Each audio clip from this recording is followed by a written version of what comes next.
Ipapatawag po ng National Bureau of Investigation si VP Inday Sara para ipaliwanag ang kanyang pahayag ukol sa pagkontrata sa isang hitman para patayin sina Pangulong Bongbong Marcos, First Lady Lisa Araneta Marcos at House Speaker Martin Romualdez.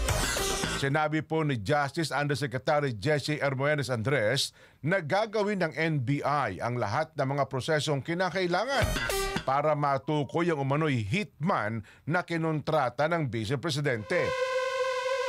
Sa usapin naman anya ng impeachment, binanggit niya na ito ay isang constitutional option na ibinigay sa House of Representatives para simulan at kalaunan ay itaas sa Senado. Hindi rin saklaw ng kanilang otoridad na tukuyin kung dapat maging batayan ang pagbabanta para sa impeachment.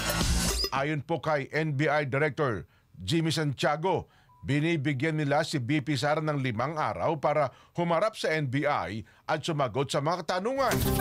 Nakatakdang ilabas ng NBI ang sabina ngayong araw. Kung sakaling hindi sumipot si VP Sara, magpapatuloy ang NBI sa anumang ebidensyang hawak nito at magasampa ng kaukulang kaso kung kinakailangan.